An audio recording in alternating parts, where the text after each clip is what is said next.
देखो, हम लोगों की जो लास्ट क्लास हुई थी उसमें हम लोगों ने माइक्रो ऑर्गेनिजम्स का सिर्फ और सिर्फ एक बेसिक इंट्रोडक्टरी पार्ट पढ़ा था कि हमारे पास कितने टाइप्स के माइक्रो ऑर्गेनिजम्स हैं, उनके कुछ एग्जांपल्स।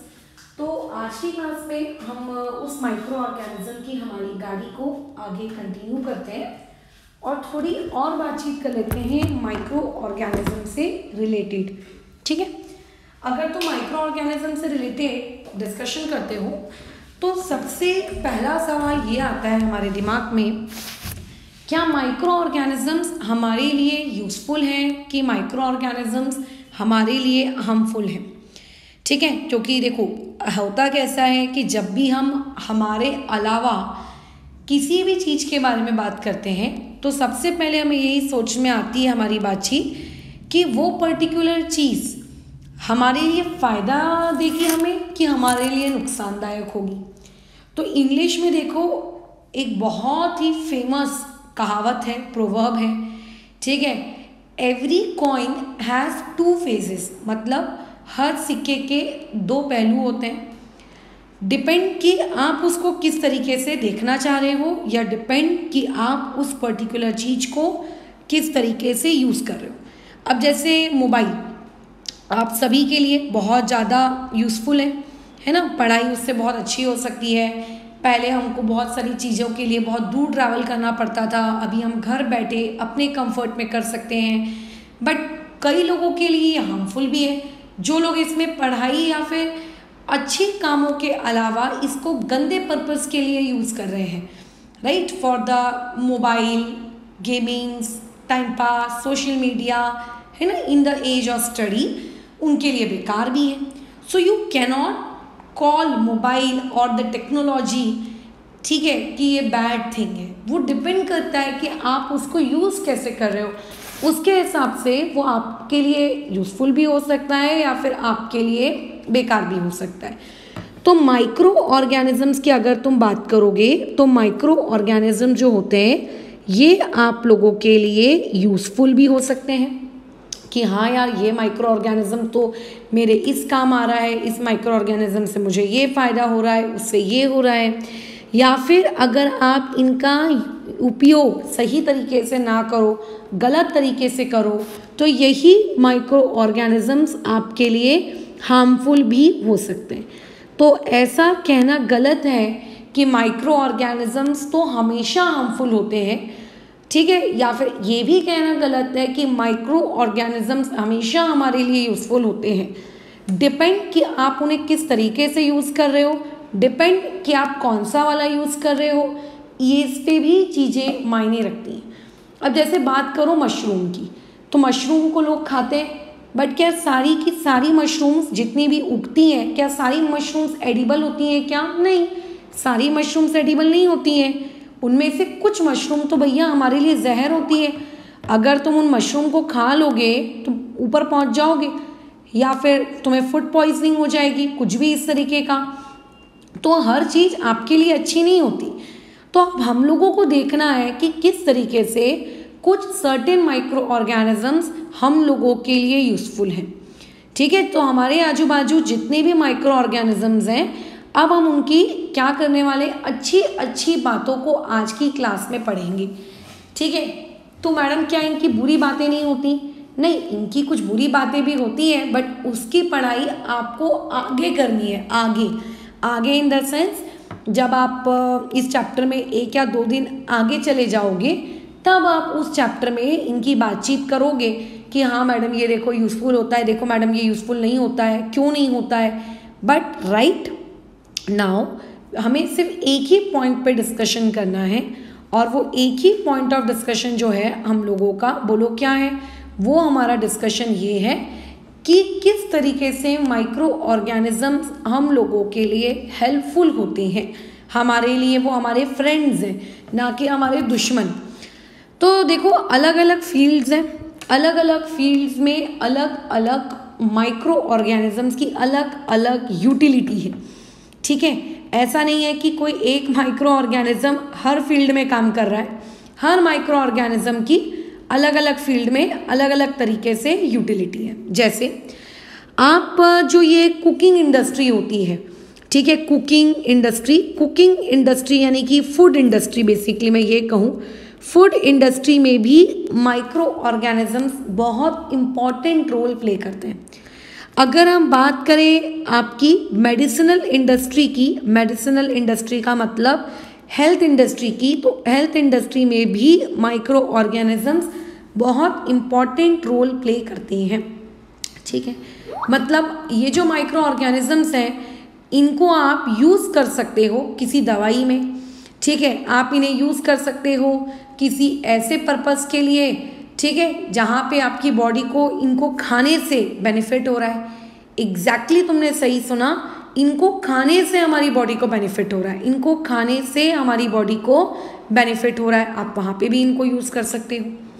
तीसरा इनका एक और बहुत इंपॉर्टेंट यूज़ होता है, ठीक है, आप लोगों की अल्कोहल इंडस्ट्री को, ठीक है, जो अलग अलग प्रकार की वाइन्स वगैरह बनाई जाती हैं, अल्कोहल बनाया जाता है, वहाँ पे आप इनकी यूटिलिटी कर सकते हो, वहाँ पे आप इन्हें यूज़ कर सकते हो। और इनकी एक फोर्थ यूटिलिटी होती है, वो होती है एग्रीकल्चर इंडस्ट्री को।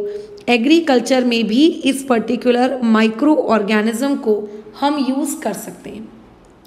तो ऐसा नहीं है कि जो मैंने बताया सिर्फ इतने ही यूजेज है माइक्रो ऑर्गेनिजम्स के, और भी बहुत सारे यूजेज हैं। जैसे एक और यूज़ के बारे में बात करते हैं, वो होता है हाइजीन, एनवायरनमेंट की हाइजीन।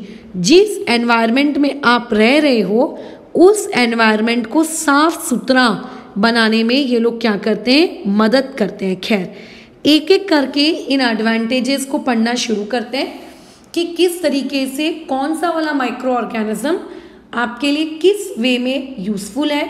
हार्मफुल वाला जो पार्ट है वो हम कल के सिलेबस में करेंगे, है ना। आज के सिलेबस में हम लोगों को जो पॉइंट्स करने हैं हम इन पॉइंट्स पे बातचीत करते हैं। डन, और चलो ठीक है आगे बढ़ो। सबसे पहला है कुकिंग इंडस्ट्री। तो सबसे पहले पॉइंट पे हम लोग डिस्कशन कर लेते हैं कुकिंग इंडस्ट्री के बारे में। तो देखो, बाजू में आपके सामने एक छोटा सा GIF है, गिफ है, ठीक है। इसको ध्यान से देखना। 0 आवर्स पे आपको जो डो है आपका, बेसिकली आटा जो है आपका गुथा हुआ आटा, वो गुथा हुआ आटे का साइज देखो। 1 आवर पे उसका साइज देखो, 2 आवर्स में उसका साइज देखो, और 3 आवर्स में उसका साइज देखो। मतलब जैसे जैसे समय बीत रहा है वैसे वैसे बोलो क्या हो रहा है, वैसे वैसे उस पर्टिकुलर आटे का जो साइज है वो साइज क्या होता जा रहा है, बढ़ता जा रहा है। तो ये जो प्रोसेस हो रही है ना, पहली बात तो इस प्रोसेस को कहते हैं हम लोग फर्मेंटेशन। इंग्लिश भाषा में इस पर्टिकुलर प्रोसेस को क्या कहा जाता है, फर्मेंटेशन कहा जाता है। हिंदी भाषा की अगर मैं बात करूं तो इसे कहते हैं खमीर उठना, ठीक है। हम लोग हिंदी साइडर हैं तो हमारे घर में जो इंसान खाना बनाते हैं उनका ये वर्ड रहता है कि इसमें खमीर उठ रहा है हिंदी में। अदर लैंग्वेजेस का मुझे नहीं पता, बट इंग्लिश में फर्मेंटेशन, और इसे कहते हैं खमीर उठना। इंडिया के हर कोने में किसी ना किसी स्टेट में इस फर्मेंटेशन को अलग अलग फूड आइटम्स बनाने के लिए यूज़ किया जाता है। जैसे अगर आपको फॉर एग्जांपल कोई साउथ इंडियन डिश बनानी है, कोई भी इडली, डोसा, सांभर, अप्पे, उत्तपम, कुछ भी, तो कोई भी आपका जो साउथ इंडियन फूड होता है उस साउथ इंडियन फूड का एक बैटर तैयार किया जाता है ना, जिसमें आप राइस को और जो भी आपकी दाल होती है आप उसको बेसिकली क्या करते हो, मिक्स करके उनको ग्राइंड कर लेते हो। उनका जो मिक्सचर होता है उसे ग्राइंड कर लेते हो, उसको एक पर्टिकुलर बॉक्स में आप बंद करके उसको सनलाइट में रख देते हो। तो आप जब कुछ आवर्स के बाद उस बॉक्स को ओपन करोगे तो देखो होता ऐसा है कि जब आपने उस बॉक्स को रखा था तो बॉक्स के अंदर में जो मिक्सचर था वो कुछ इस तरीके का था, ये ऐसा है ना, ये ऐसा मिक्सचर था। अब आपने उस बॉक्स को बंद कर दिया। बॉक्स को जब आप खोलने जाते हो कुछ देर बाद तो आप ये देखते हो कि आपका जो बॉक्स है उस बॉक्स के अंदर वो जो मिक्सचर है वो यहाँ तक आ गया, ऐसे। मतलब मिक्सचर क्या हो गया, फूल गया, उसकी क्वांटिटी क्या हो गई, इंक्रीज हो गई। ऐसा हमें देखने से लगता है कि वो फूल गया। राइट, ऐसा हमें देखने से लगता है। तो this particular process is known as fermentation.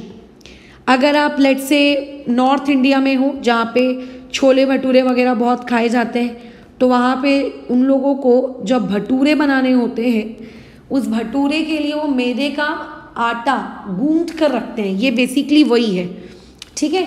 या फिर पिज़्ज़ा अगर बनाना हो उसके लिए भी यूज़ किया जाता है, बहुत सारी डिशेज़ के लिए यूज़ किया जाता है। जो मेरे लिए कॉमन डिशेज़ हैं, जो तुमने और मैंने हम दोनों ने खाई है, मैं उस बारे में बात करती हूँ। तो इस तरीके से आटे को गूंथ के रख लेते हैं, और फिर वो जो पर्टिकुलर आटा होता है जब वो इस तरीके से वॉल्यूम में बड़ा हो जाता है, तो उस आटे को यूज़ किया जाता है किस पर्पज़ के लिए, फर्दर आप लोग उस पर्टिकुलर डिश को बनाने के लिए। तो दिस इज फर्मेंटेशन। तो कुकिंग इंडस्ट्री में आपका जो माइक्रो ऑर्गेनिजम्स हैं, ये फर्मेंटेशन वो माइक्रो ऑर्गेनिजम्स करते हैं, ठीक है। फर्मेंटेशन अपने आप नहीं हो जाती, ये फर्मेंटेशन कौन करता है, ये फर्मेंटेशन आपके माइक्रो ऑर्गेनिजम्स करते हैं, तब जाके आपका वो पर्टिकुलर इडली ढोकला जो भी आप बना रहे हो वो बनता है। कई लोग ऐसे होते हैं जो घर में दही जमाने का काम करते हैं, थोड़ा सा दूध लेते हैं, दूध में आई थिंक नींबू निचोड़ देते हैं, या फिर मैंने तो कभी जमाया नहीं है इसलिए I just don't have any idea, या फिर पहले से जो घर में दही रखा है 1 चम्मच उस दही को डाल देते हैं। तो बेसिकली जब घर में रखे हुए दूध को अगर आपको कन्वर्ट करना है, किस में कन्वर्ट करना है, कर्ड में कन्वर्ट करना है, तो इस पर्पस के लिए भी हम लोग क्या करते हैं, इस फर्मेंटेशन को यूज़ करते हैं, ठीक है, बराबर। इसको हम लोग क्या करते हैं, यूज़ करते हैं। होता ऐसा है, ये फर्मेंटेशन माइक्रो ऑर्गेनिजम्स कर रहे हैं, बट मैडम ये करते कैसे? तो देखो इसकी प्रोसेस कुछ इस प्रकार की है। इसकी प्रोसेस को समझते हैं कि हम लोगों ने अगर कोई भी आटा लिया या मैदा लिया, उसको अगर हम गूंथ के रख रहे हैं, तो होता कैसा है कि अगर आप उसको कुछ आवर्स रखो, ठीक है, सोडा वगैरह मिलाकर, तो अपने आप इनो वगैरह मिलाते हैं कई लोग, अपने आप फर्मेंटेशन होना शुरू हो जाती है। तो बेसिकली अगर आप चाहते हो कि किसी भी फूड आइटम की, ठीक है, आपको क्या करनी है, फर्मेंटेशन स्टार्ट करनी है, तो फर्मेंटेशन स्टार्ट करने के लिए आपको बेसिकली उसमें क्या करना पड़ेगा, ईस्ट जो रहता है उस ईस्ट को मिक्स करना होगा, ठीक है, ईस्ट को क्या करना होगा, मिक्स। अब मैं तुम्हें बता दूं, इसी साल आप अपने बायोलॉजी में यानी कि साइंस के आगे आने वाले चैप्टर्स में आप एक चैप्टर पढ़ोगे रिप्रोडक्शन, तो आपको ये पता चलेगा कि जो ये माइक्रो ऑर्गेनिजम्स होते हैं ना, बैक्टीरिया, वायरस, ईस्ट, ये बहुत जल्दी रिप्रोडक्शन करते हैं, ठीक है। इनका जो रिप्रोडक्शन होता है वो बहुत ही रैपिड होता है। रैपिड रिप्रोडक्शन का मतलब, अभी लेट से आपने एक ईस्ट रखा और अगर आप 2 घंटे के बाद आके देखोगे तो हजारों ईस्ट आ जाएंगे वहाँ पर, तो वो फटाफट अपने बच्चे बनाते हैं वो लोग। रैपिड रिप्रोडक्शन, इंसानों को अपने बच्चे बनाने के लिए 9 महीने लग जाते हैं, है ना, लेकिन ईस्ट 9 घंटों में ही हजारों लाखों बच्चे बना सकता है अपने। तो यानी कि आफ्टर फ्यू आवर्स अगर आप आकर देखोगे तो आप क्या है, अपने जो ईस्ट मिक्स किया था उस ईस्ट की क्या हो जाती है, बहुत सारे बच्चे प्रोड्यूस हो जाते हैं। अब देखो ईस्ट भी तो एक प्रकार का ऑर्गेनिज्म है ना, it is organism, it is living organism, ये तो हम जानते हैं। और दुनिया में चाहे कोई भी लिविंग ऑर्गेनिज्म हो, छोटे से छोटा, बड़े से बड़ा, वो लोग क्या करते हैं, वो लोग रेस्पिरेशन करते हैं, ठीक है, वो लोग क्या करते हैं, रेस्पिरेशन। जब आप क्लास 10th में आएंगे तब आपको रेस्पिरेशन का करेक्ट मीनिंग या एग्जैक्ट मीनिंग समझ में आएगा। फिलहाल के लिए आप अभी इतना समझ लीजिए कि हर ऑर्गेनिज्म खुद को जिंदा रखने के लिए ऑक्सीजन अंदर लेकर जाता है और बदले में CO2 बाहर छोड़ता है, तो दे डू रेस्पिरेशन। और अगर वो रेस्पिरेशन करते हैं तो वो क्या करते हैं, CO2 गैस रिलीज करते हैं। अगर इमेजिन करो ईस्ट अकेला होता तो वो थोड़ी सी CO2 रिलीज करता। अभी क्योंकि ईस्ट के बहुत सारे बच्चे हो चुके हैं, क्योंकि उन्होंने रिप्रोडक्शन किया है, तो उनके क्योंकि बहुत सारे बच्चे हो चुके हैं, तो बहुत सारे बच्चे क्या करेंगे, ये CO2 रिलीज़ करेंगे, बहुत ज़्यादा अमाउंट में रिलीज़ करेंगे, बहुत सारी CO2 रिलीज़ होने लगेगी, है ना, बहुत सारी CO2 रिलीज़ होने लगेगी। तो बेसिकली आपने जिस भी फूड आइटम में इस पर्टिकुलर चीज़ को, ईस्ट को मिक्स करके रखा है, उस ईस्ट की वजह से CO2 बनेगी। ठीक है, उस ईस्ट की वजह से क्या बनेगी, CO2 बनेगी। और आप लोगों का जैसे जो आटा है, जैसे मान लेते हैं आपका आटे की शेप पहले ऐसी थी, तो बहुत सारी CO2 गैस बनने लगती है, बहुत सारी CO2 गैस बनने लगेगी और अंदर क्या करेगी, स्पेस ऑक्यूपाई करेगी। आप इमेजिन करो, आप एक बेंच पे 3 लोग बैठे हो, अभी एक चौथा इंसान भी उसी बेंच पे आके बैठना चाहता है। तो जब वो चौथा इंसान उस बेंच में बैठने की कोशिश करेगा तो तुम लोगों को थोड़ा बहुत धक्का देगा, तुम लोगों को एडजस्ट करेगा, खिसको खिसको उधर, खिसको जगह बनाओ मेरे लिए, है ना। तो वैसे ही आप लोगों का जो फूड आइटम था, हो सकता है वो इडली डोसे का बैटर हो सकता है छोले भटूरे के भटूरे बनाने का वो आटा हो, उसके अंदर जो भी फूड मटेरियल होता है, उस फूड मटेरियल के अंदर ये CO2 गैस आने लगती है। कहाँ से आती है, ईस्ट रेस्पिरेशन करता है ना, तो ईस्ट के रेस्पिरेशन की वजह से आती है। अब CO2 बोलती है मुझको भी रहने के लिए जगह चाहिए, तो जब CO2 बहुत सारी आएगी तो बहुत सारी CO2 को रहने के लिए जगह चाहिए होगी। तो ये बहुत सारी CO2 क्या करती है, वो जो आटा रहता है उस आटे को बोलती है खिसक खिसक उधर खिसक, आटा बेचारा खिसकने लगता है, ये देखो ऊपर, इधर बाजू में, इधर बाजू में, इधर बाजू में।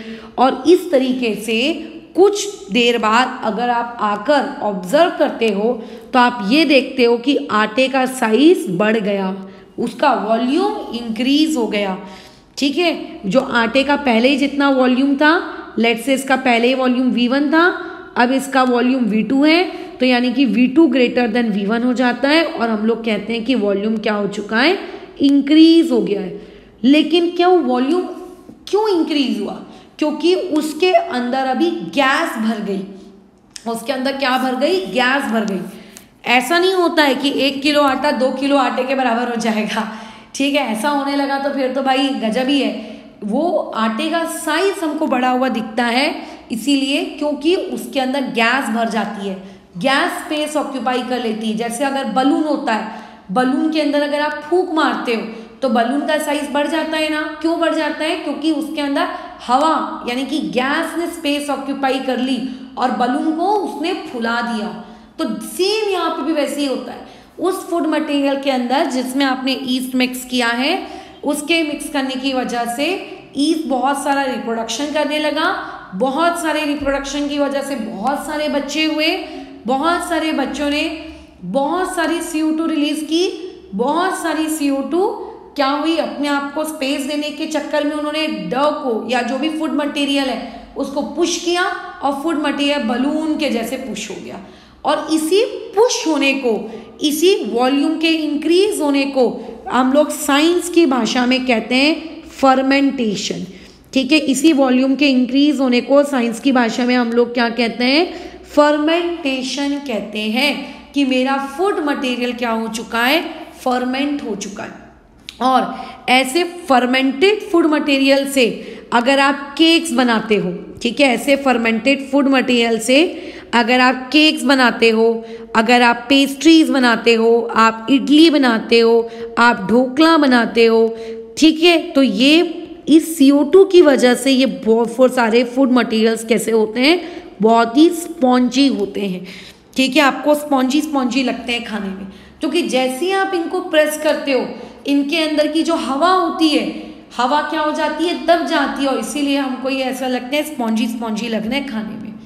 तो ये इस तरीके से हम लोग हमारी जो प्रोसेस है माइक्रो ऑर्गेनिज्म यानी कि ईस्ट, इस ईस्ट नामक माइक्रो ऑर्गेनिज्म को हम लोग यूज़ करते हैं किसमें, कुकिंग इंडस्ट्री में अलग अलग प्रकार के फूड आइटम्स बनाने के लिए। ठीक है, ये तो हो गया खाने पीने का प्रोडक्ट जो बच्चे से बच्चा खा सकता है, बूढ़े से बूढ़ा इंसान खा सकता है, हर कोई खा सकता है। बट इसी सेम ईस्ट का यूज़, ठीक है, लार्ज पर्पस में अल्कोहल इंडस्ट्री भी करती है। और अल्कोहल बिल्कुल भी अच्छी चीज़ नहीं होती है पीने की, नहीं पीनी चाहिए। चाहे कुछ भी हो जाए, it is a very bad thing. तो अल्कोहल इंडस्ट्री भी इसी सेम माइक्रो ऑर्गेनिज्म का यूज़ करती है। अल्कोहल्स बनाने के लिए, वाइन बनाने के लिए वो लोग इसी सेम चीज़ का क्या करते हैं, यूज़ करते हैं। बस फ़र्क इतना होता है कि जब अल्कोहल बनाई जाती है, ठीक है, जब अल्कोहल बनाई जाती है, ठीक है, मैं यहाँ लिख देती हूँ, जब भी आप अल्कोहल बनाते हो या जब भी आप वाइन बनाते हो, तो अल्कोहल और वाइन बनाने के लिए हम लोग फ्रूट्स का यूज़ करते हैं। ठीक है, हम लोग किसका यूज़ करते हैं, वी यूज़ फ्रूट्स। हम लोग फ्रूट्स यूज़ करते हैं या फिर हम लोग क्या कहते हैं, ग्रेन्स यूज़ करते हैं। अब जैसे अगर आप थोड़ा सा टीवी में एक हिस्ट्री चैनल आता है, हिस्ट्री 18 आई थिंक, शायद जैसे आता है ना डिस्कवरी, नेशनल ज्योग्राफी, वैसे आई थिंक एक हिस्ट्री चैनल भी एक आता है। उसमें कई साल पहले मैंने वाइन्स कैसे बनाई जाती हैं ये देखा था। तो वो लोग क्या करते हैं, उनके पास बड़े बड़े बैरल होते हैं। बैरल मतलब लकड़ी, एक स्पेशल टाइप की लकड़ी के ड्रम्स, ठीक है, स्पेशल टाइप की लकड़ी के ड्रम्स। हम लोग जब कार्टून देखते हैं टॉम एंड जेरी, तो उसमें बैरल्स वगैरह आपने कई बार देखे होंगे, ऐसे होते हैं सर्कुलर शेप के, ऐसी उनमें लकड़ियाँ लगी हुई होती हैं, ऐसे ऐसी लकड़ियाँ लगी हुई होती हैं। खैर मेरी ड्राइंग स्किल्स उतनी अच्छी नहीं है, तो तुम्हें उतना अच्छा बैरल तो देखने को नहीं मिलेगा मेरी तरफ से, ठीक है। ऐसे बैरल्स लगे हुए होते हैं, राइट, है ना। अच्छा, ये ऐसे ड्रम्स होते हैं, लकड़ी के ड्रम्स होते हैं। वो लोग क्या करते हैं, इसके अंदर अलग अलग प्रकार के फ्रूट्स यूज़ करते हैं। जैसे ग्रेप्स यूज़ कर लिया, है ना, उन लोगों ने कुछ एप्पल यूज़ कर लिया, एक्सेट्रा एक्सेट्रा। तो वो लोग क्या करते हैं, इस ड्रम के अंदर वो पर्टिकुलर फ्रूट या फिर कोई भी ग्रेन जैसे कि चावल भी यूज़ किया जा सकता है ना, वीट भी यूज़ की जा सकती है, या फिर कोई दूसरा ग्रेन यूज़ किया जा सकता है। अलग अलग प्रकार के ग्रेन्स को वो इसके अंदर डाल देते हैं। डालने के बाद वो लोग क्या करते हैं, इसे पानी मिलाते हैं, सूखा नहीं रखते इसको, इसमें क्या करते हैं, पानी मिला देते हैं, ठीक है। वो लोग इसमें क्या करते हैं, पानी मिला देते हैं। पानी मिलाने के बाद वो इसमें क्या करते हैं, ईस्ट डाल देते हैं। मतलब जो भी फ्रूट डालना था या ग्रेन डालना था उन्होंने वो डाला, उन्होंने इसके अंदर वाटर डाल दिया, प्लस उसके अंदर उन्होंने ईस्ट डाल दिया। हो सकता है अलग अलग लोग इसमें कुछ और भी मिक्स करें, जैसे किसी को अगर किसी वाइन का कलर रेड चाहिए तो हो सकता है कुछ कलर्स वगैरह यूज़ करें। जैसे क्या होता है, आप रेस्टोरेंट वगैरह में खाना खाने जाते हो तो जो बिरयानी वगैरह लेट से कभी आपने ऑर्डर की, तो आप देखना बिरयानी का जो कलर रहता है हल्का सा कुछ जगह से ऑरेंज दिखता है। कई रेस्टोरेंट वाले उसको ऑरेंज दिखाने के लिए केसर, सैफरन का पानी यूज़ करते हैं। कई लोग केसर यानी सैफरन का पानी यूज़ नहीं करते क्योंकि केसर काफ़ी महंगा होता है, वो फूड कलर्स यूज़ करते हैं, जिसकी वजह से आपका फूड आपको या तो ऑरेंज ऑरेंज दिखता है या तो आपको रेड रेड दिखता है। आप केक्स खाते हो, अगर आप स्ट्रॉबेरी फ्लेवर का केक लेने गए, रेड वेलवेट केक लेने गए, तो ऊपर से रेड रेड दिखता है, तो रेड कलर आता कहाँ से, फूड कलर्स। तो फूड कलर्स ऐड करते हैं। तो डिपेंड है कि जो अल्कोहल बनाने वाली इंडस्ट्री है वो इसमें फ्रूट्स के अलावा, वाटर के अलावा, ईस्ट के अलावा हो सकता है उसमें कोई शुगर ऐड करे, हो सकता है उसमें कोई फूड कलर ऐड करे, हो सकता है उसमें कुछ प्रिजर्वेटिव्स ऐड करे, आई डोंट नो। बट जो बेसिक चीज़ें हैं वो बेसिक चीज़ें ये हैं कि भैया इतना तो ऐड करना ही पड़ेगा, और वो उस बैरल को बंद करके छोड़ देते हैं, ठीक है, उस बैरल को बंद करके छोड़ देते हैं। यूजुअली ऐसा कहा जाता है कि एक वाइन जितनी पुरानी होती है, मतलब उसको जितने सालों तक वो पड़ी हुई है, या जितना अल्कोहल जितना पुराना है वो उतना बेटर होता है, ऐसा कहते हैं। खैर मैंने तो कभी पिया नहीं और पीना भी नहीं चाहिए। तो ऐसे केस में वो लोग उसको पड़े रहने देते हैं। आप कुछ देर बाद जाओ, आप उस पर्टिकुलर बैरल को ओपन करो, ठीक है, आप उस पर्टिकुलर बैरल को ओपन करो, तो आपको क्या देखने को मिलेगा, ठीक है, आपको वहाँ पे एक बहुत ही गंदी सी बदबू देखने को मिलेगी। या मेरे लिए तो ये बदबू है, हो सकता है कई लोगों के लिए ये खुशबू होगी।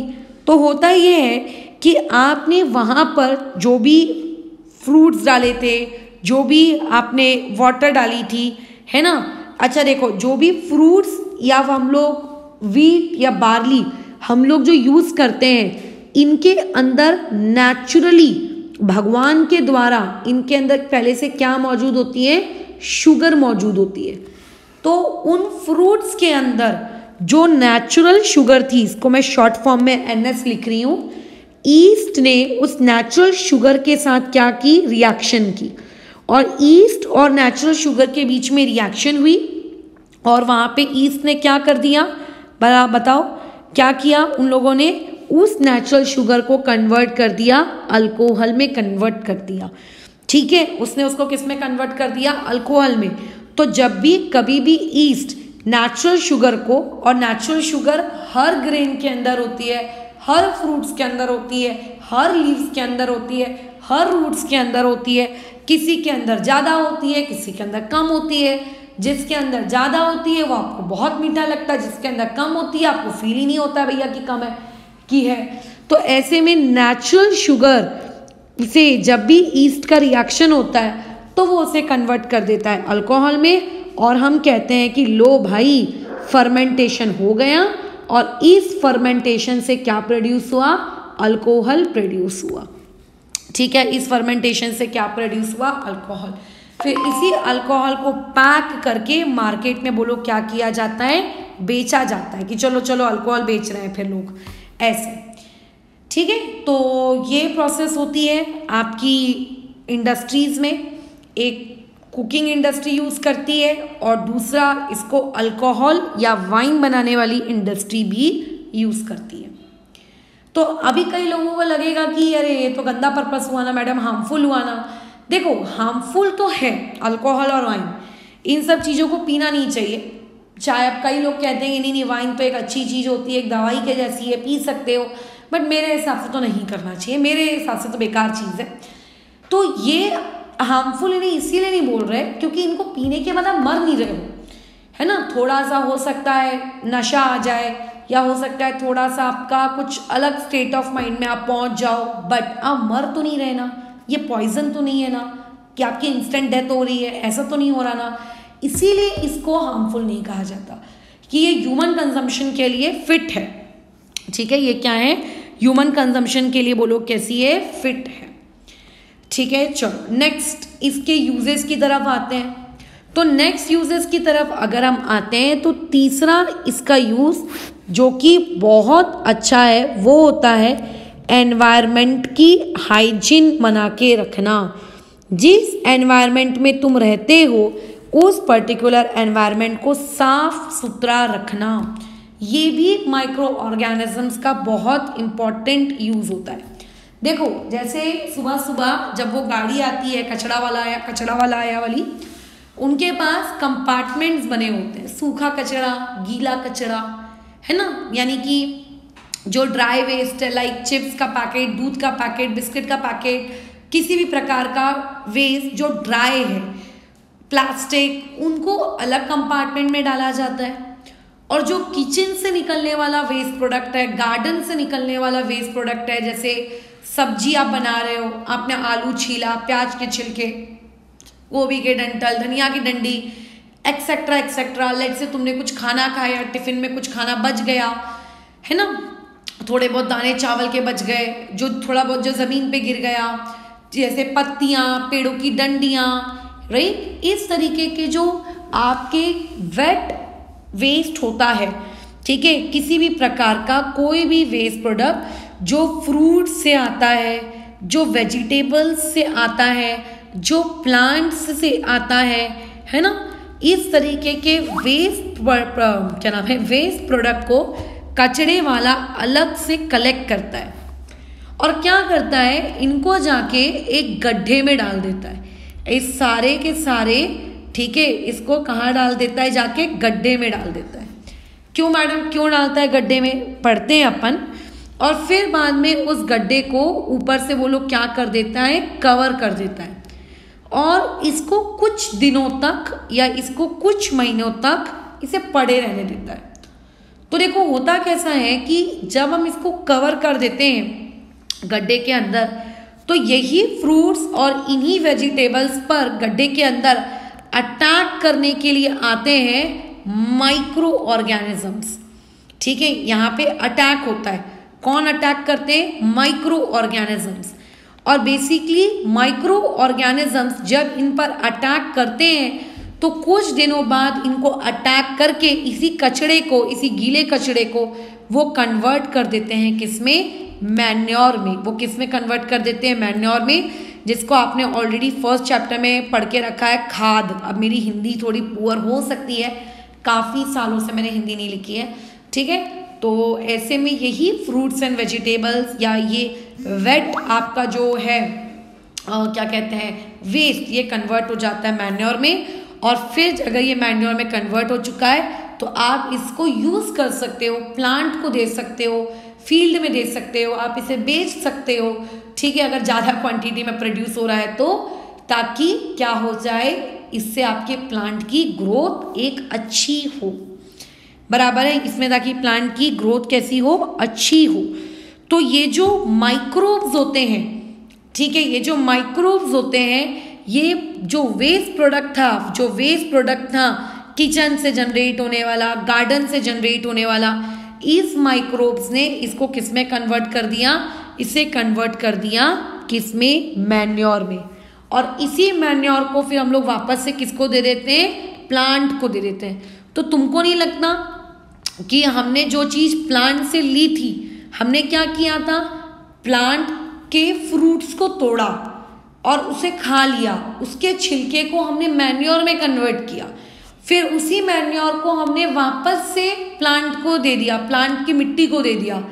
तो मैन्योर के अंदर जो भी न्यूट्रिएंट्स थे, वो न्यूट्रिएंट्स प्लांट्स की रूट्स क्या ले लेती है, और वही न्यूट्रिएंट्स मैन्योर से वापस कहाँ चले जाते हैं? प्लांट्स में।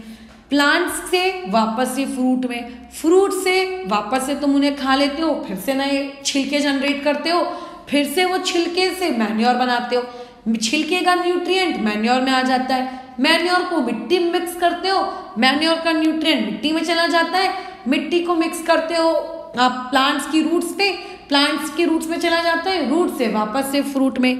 तो बेसिकली ये चीज़ चलती जाती है और इससे हम जो न्यूट्रिएंट्स ज़मीन से, मिट्टी से ले रहे हैं, इसी प्रोसेस के वाया हम वही न्यूट्रिएंट वापस से मिट्टी को देते जा रहे हैं। इससे गंदगी क्रिएट नहीं होती। आप समझ रहे हो?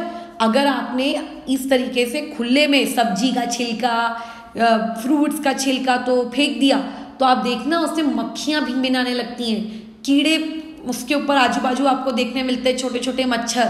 फिर वही मक्खियाँ हो सकता है आपके घर के अंदर आए। हम जानते हैं ना, बचपन में हमने पढ़ा है कि हाउस फ्लाइज खाने को गंदा कर देती हैं, उससे बीमारियाँ होने लगती हैं।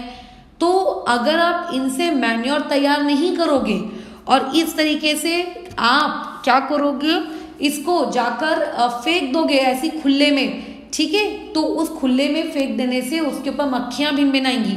मक्खियाँ उसी गंदगी चीज़ को लेकर आपके घर के अंदर आएंगी या कहीं और जाएंगी और उस पर्टिकुलर जगह को, उस खाने के आइटम को अनहाइजीनिक बनाएंगी, और हमारे एनवायरनमेंट में गंदगी फैलेगी, जगह जगह कचरा, कूड़ा, मक्खियाँ, गंदगी, कीड़े। तो इससे बेटर है कि हम उसको मैन्योर में कन्वर्ट कर लें। इससे हमारा एनवायरनमेंट पॉल्यूट भी नहीं होता है और इससे हम लोगों का कुछ अच्छा भी बन जाता है, और उस अच्छी वाली चीज़ को, बिना केमिकल की चीज़ को हम प्लांट को दे सकते हैं और वापस से प्लांट से हम फिर से ले सकते हैं। लेकिन इसमें एक सबसे बड़ा डिसएडवांटेज ये है कि जो माइक्रो ऑर्गेनिज्म फ्रूट्स के छिलके, प्लांट्स के छिलके, वेजिटेबल के छिलके या एनिमल की डेड बॉडी को डिकम्पोज कर सकते हैं, वो प्लास्टिक को डिकम्पोज नहीं कर सकते, वो पन्नियों को डिकम्पोज नहीं कर सकते। तो अगर तुम ये सोचोगे कि ज़मीन के अंदर में करोड़ों सालों तक किसी पन्नी को, किसी प्लास्टिक को अगर दबा के रखता हूँ और वो पर्टिकुलर पन्नी और वो पर्टिकुलर प्लास्टिक मेरा मैन्योर में कन्वर्ट हो जाए, डिकम्पोज हो जाए, डिग्रेड हो जाए, तो वो नहीं होगा। इसीलिए ये हमारे लिए धरती पे ये जो हमारे पन्नियाँ, प्लास्टिक, ये सब है, ये हमारे लिए एक बहुत ही सरदर्दी है कि हम यूज़ तो कर लेते हैं, बट यूज़ करने के बाद दिन का हजारों टन कचरा हम जनरेट कर रहे हैं और हजारों टन कचरा लेकिन डिकम्पोज नहीं हो पा रहा है। ठीक है, ये हमारे लिए सबसे बड़ी सरदर्दी है। तो इससे कैसे बचा जाए? दो तरीके हैं। या तो आप पन्नी का कोई एक ऐसा ऑल्टरनेटिव ढूंढिए जो पन्नी के जैसा भी हो, ठीक है, और वो डिकम्पोज भी हो जाए। आप ऐसा ऑल्टरनेटिव ढूंढिए, कुछ नई डिस्कवरी करिए साइंस की, पॉलीमर इंडस्ट्री की फील्ड में। या फिर आप एक ऐसे माइक्रो ऑर्गेनिज्म को ढूंढिए जो माइक्रो ऑर्गेनिज्म इस पर्टिकुलर पन्नी या प्लास्टिक जैसे वेस्ट प्रोडक्ट को डिकम्पोज करने की एबिलिटी रखता है।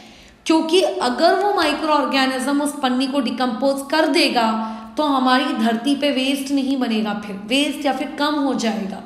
तो ये हम लोगों की आने वाले समय की हमारी नीड है।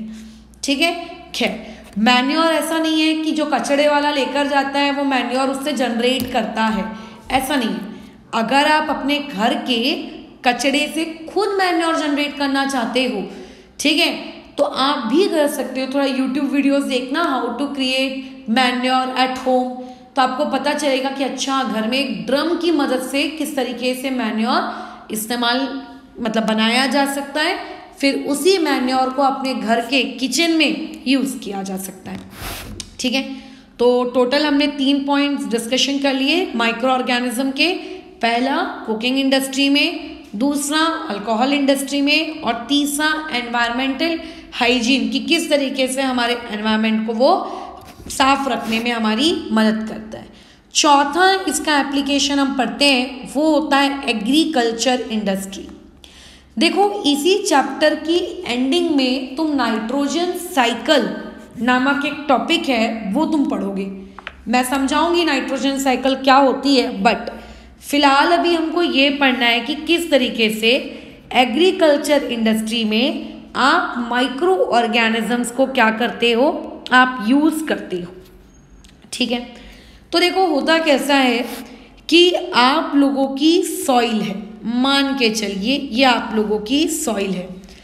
इस सॉइल के ऊपर कोई एक पर्टिकुलर प्लांट उगा हुआ है, ये उस प्लांट की लीव्स हैं, ये उस प्लांट्स की रूट्स हैं, है ना।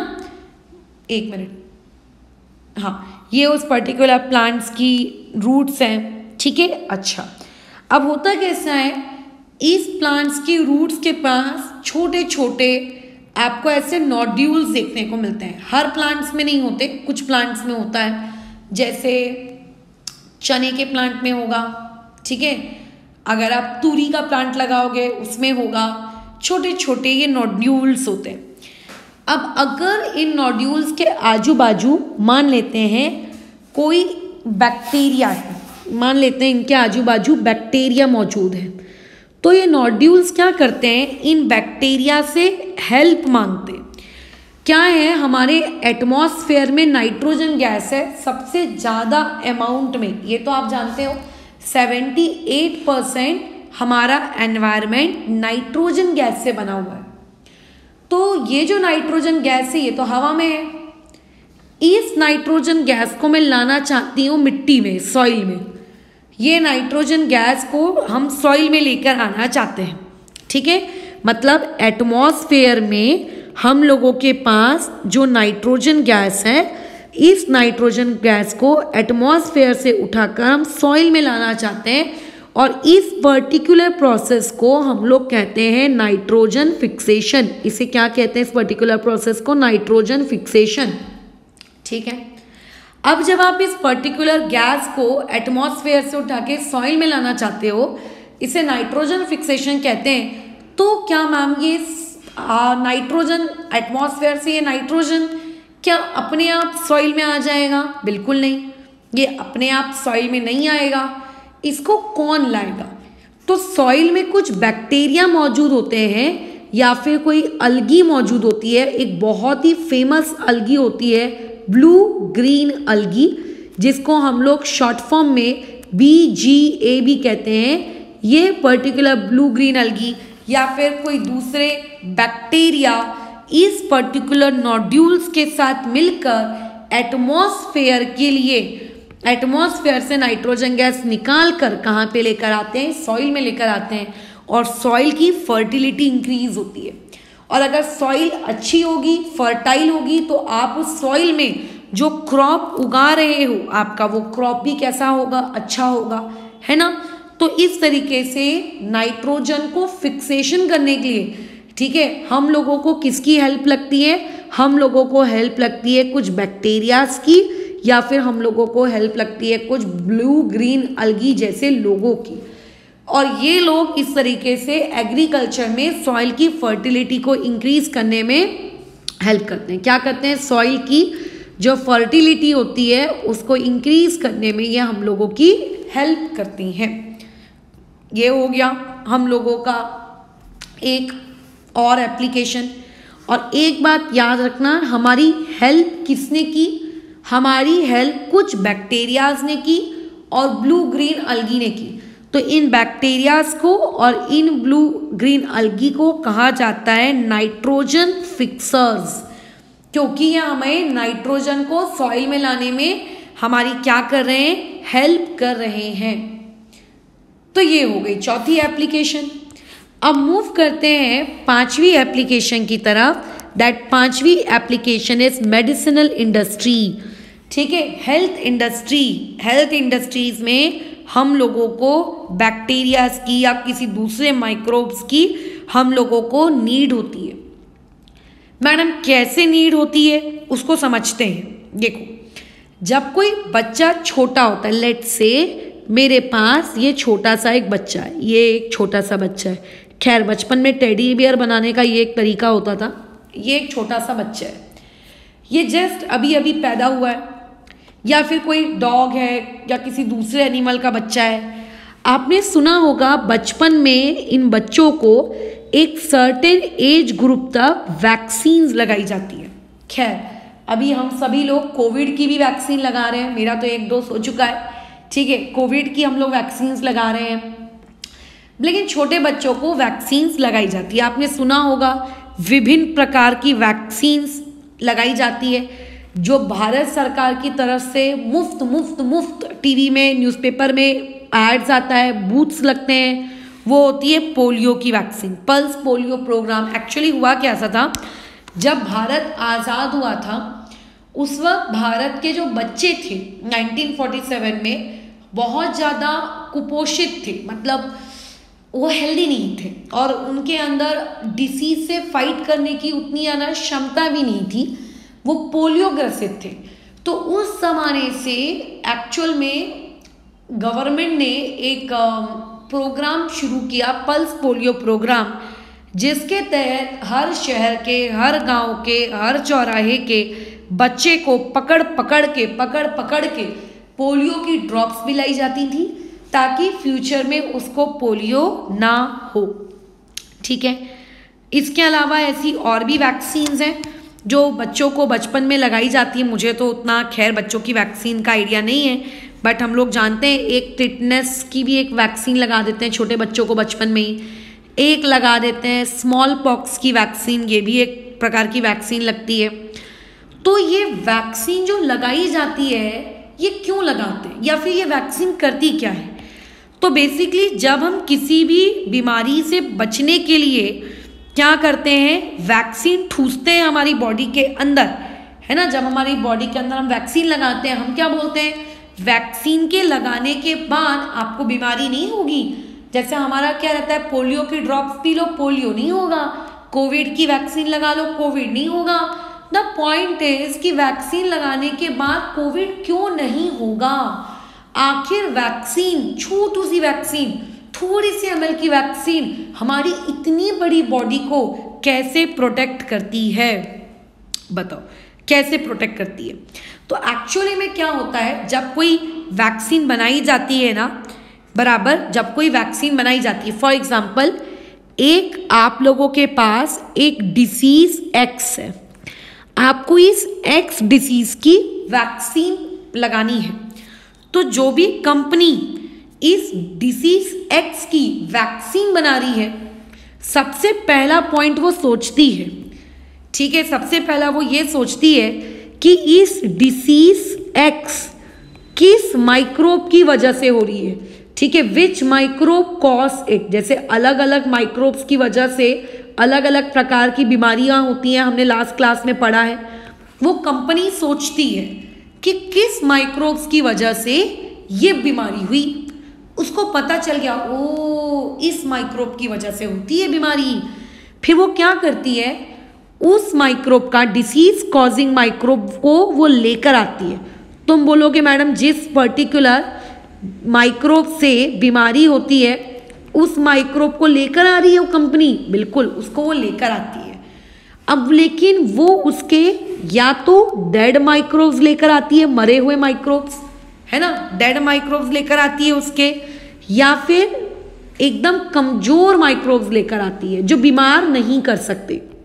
ठीक है, वो ऐसे माइक्रोब्स लेकर आती है जिसकी वजह से वो बीमारी हो रही है, बट उसके ऐसे माइक्रोब्स जो तो डेड होते हैं या फिर वो क्या होते हैं, कमजोर होते हैं, कि वो बीमार नहीं कर सकते आपको। ठीक है, वो आपको क्या नहीं कर सकते, बीमार नहीं कर सकते। फिर वो इसी डेड और इसी वीकेंड माइक्रोब्स को वैक्सीन कहती है।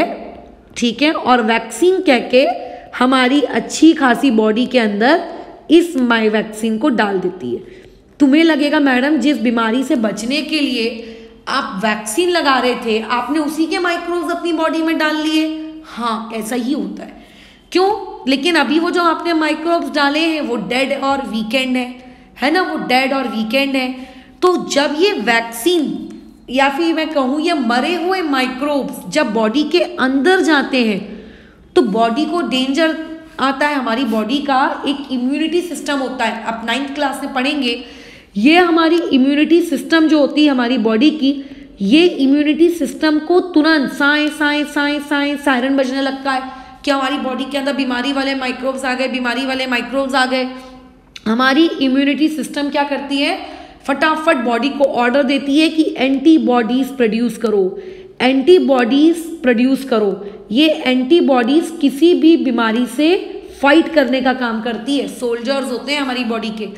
और ये एंटीबॉडीज जाती हैं और उस पहले से मरे हुए माइक्रोब को या फिर कमजोर माइक्रोब को जाकर मार गिराती हैं, धाए धाए धाए धाए धाए मर गए, और हम लोगों को कुछ नहीं होता। वैसे भी नहीं हो सकता था क्योंकि जो माइक्रोब आपकी बॉडी में डाला गया वो डेड था, जो माइक्रोब आपकी बॉडी में डाला गया वो कमजोर था, ये आपको पता था, वैक्सीन लगाने वाले को पता था, बट बॉडी के इम्यूनिटी सिस्टम को तो नहीं पता था ना। इम्यूनिटी सिस्टम को बेवकूफ बनाया जाता है, इम्यूनिटी सिस्टम को लगता है सच्ची में अटैक हुआ है, तो वो फटाफट अपने एंटीबॉडीज लाती है और मारने का काम शुरू करती है।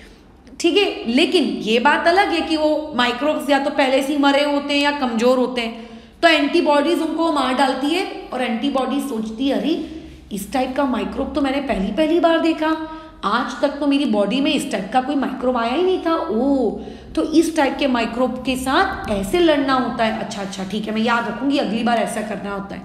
फिर जब एक्चुअली में, फिर मान लेते हैं कुछ दिनों बाद जब एक्चुअली में आपकी बॉडी में कोई फिर से वही माइक्रोब्स गलती से चला जाता है, तो फिर आपकी इम्यूनिटी सिस्टम जो होती है ना उसको पता होता है अरे तू तो वही माइक्रोब है ना जो पहले भी आया था, रुक।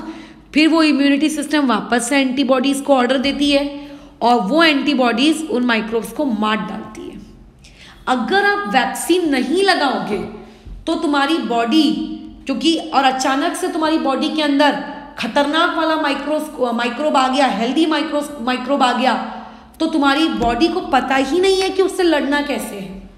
तुम्हारी बॉडी को पता ही नहीं है कि उससे लड़ना कैसे है, क्योंकि बॉडी के पास पहले की कोई इंफॉर्मेशन ही नहीं है। जैसे अचानक से अभी तुम 8th क्लास में हो, मैं तुम्हें 10th क्लास का सवाल दे दूं तो तुमसे बनेगा क्या मैथ्स का? नहीं बनेगा ना, क्योंकि तुमने उसके जैसा उससे पहले कोई सवाल किया ही नहीं है, इसीलिए। लेकिन एक बार जब तुम्हें सिखा देंगे तब तो तुम कर लोगे। फिर तो यही किया जाता है, हमारी बॉडी के पास अगर अचानक से कोई बीमारी आ जाए तो हमारी बॉडी को नहीं पता होता है कि उस बीमारी से कैसे लड़ना है। तो बड़े चालू थे हमारे डॉक्टर साइंटिस्ट लोग, वो क्या करते हैं, उस बीमारी से रिलेटेड, उस बीमारी का जो मरा हुआ कमजोर सा माइक्रोब होता है, उस माइक्रोब को हमारी बॉडी के अंदर ठूस देते हैं। ठीक है, और जैसे ही वो माइक्रोब हमारी बॉडी के अंदर जाता है, जाने के बाद वो आपकी बॉडी को सिखाता है कि देख अगली बार अगर मेरे से खतरनाक वाला आएगा तो इस तरीके से झगड़ा करना, सिखाता है। 1 मिनट रुकना। हेलो, हाँ बोलो। जा रही हूँ अभी 25 मिनट में। हाँ, मैं बाद में लगाती कॉल। हाँ ठीक है, तो इसी तरीके से वो माइक्रोब हमारी बॉडी के अंदर जानबूझ के डाला जाता है कमज़ोर वाला, ताकि हमको पता चले कि अच्छा इससे ऐसे लड़ना है, ओ अदरवाइज हमारी बॉडी नहीं लड़ पाएगी। ठीक है, तो इस तरीके से इन माइक्रोब्स को बनाने के लिए, इन डेड माइक्रोब्स और इन वीकेंड माइक्रोब्स को बनाने के लिए जो वैक्सीन होती है, ये भी हमारे माइक्रोब्स इनमें हमारे लिए क्या होते हैं, हेल्पफुल होते हैं। या फिर वैक्सीन के अलावा जब आप बीमार पड़ जाते हो, डॉक्टर आपको दवाई के साथ साथ एंटीबायोटिक्स देता है। ठीक है, ये एंटीबायोटिक्स देता है। ठीक है, तो ये एंटीबायोटिक्स भी कैसे बनाई जाती हैं, ये भी आपके माइक्रोब से ही बनाई जाती है, बैक्टीरिया से बनाई जाती है, फंजाई से बनाई जाती है, एंटी फंगल वगैरह है ना, इनसे बनाई जाती है। बहुत सारे अलग अलग एंटीबायोटिक्स के नाम हैं। कई लोग तो खैर खुद में ही डॉक्टर बनते हैं, 2-3 दवाइयाँ क्या खा लेते हैं, दवाइयों के नाम याद हो जाते हैं और बोलते हैं कि हाँ हमको पता है कि इस बीमारी में कौन सी दवाई खानी है। ऐसा नहीं करना चाहिए। ठीक है, जैसे कुछ फेमस एंटीबायोटिक्स के नाम होते हैं स्ट्रेप्टोमाइसिन, कभी आपने देखा होगा डॉक्टर प्रिस्क्रिप्शन में ये लिख के देते हैं। टेट्रासाइलिन, पेपर में क्वेश्चन आ सकता है एमसीक्यूज में 1 मार्क्स के लिए। Give some example of antibiotics. Erythromycin, ये होती है कुछ एंटीबायोटिक्स के नाम। ठीक है, एंटीबायोटिक्स को बनाया जाता है ताकि तुम्हारी बॉडी के अंदर जो बीमारी आ चुकी है, देखो एंटीबायोटिक्स बीमार होने से पहले नहीं खाई जाती है ना, वैक्सीन पहले लगा ली जाती है ताकि बीमार नहीं हो, यानी कि वैक्सीन इज प्रिवेंशन, ताकि हम बचें। और एंटीबायोटिक्स कब खाई जाती है, जब हम बीमार हो गए, और बीमार हो जाने के बाद हम लोग अपनी बीमारी को ठीक करने के लिए क्या करते हैं, उसे खाते हैं ताकि ये बीमारी और ना बढ़े, प्रोटेक्ट करते हैं फिर खुद को। तो ऐसे विभिन्न प्रकार के एंटीबायोटिक्स होते हैं। ठीक है, ये एंटीबायोटिक्स कई बार टैबलेट्स के फॉर्म में खाने पड़ते हैं, कई बार इंजेक्शंस लगते हैं, कई बार कैप्सूल्स होते हैं, डिपेंड कि आपको किस लेवल की बीमारी हुई है, क्या नीड है वगैरह वगैरह। ठीक है, अगर आपको मान लेते बुखार आ रहा है और आप अगर सिर्फ बुखार की दवाई खा लेते हो तो आप ठीक नहीं होंगे। डॉक्टर उस बुखार की दवाई के साथ साथ एंटीबायोटिक्स भी देता है, ताकि एंटीबायोटिक्स आपकी बॉडी के अंदर जो पहले से बुखार के माइक्रो ऑर्गेनिजम्स हैं उन लोगों को वो क्या करता है, उनकी ग्रोथ को किल करना शुरू कर देता है। So these were the some examples जिसमें हमने ये देखा कि आपके माइक्रोब्स अलग अलग तरीके से आपके लिए हेल्पफुल होते हैं। कल की क्लास में हम इस टॉपिक पर डिस्कशन करेंगे कि किस किस तरीके से यही माइक्रोब्स हमारे लिए हार्मफुल भी होते हैं। फिलहाल आज की क्लास है।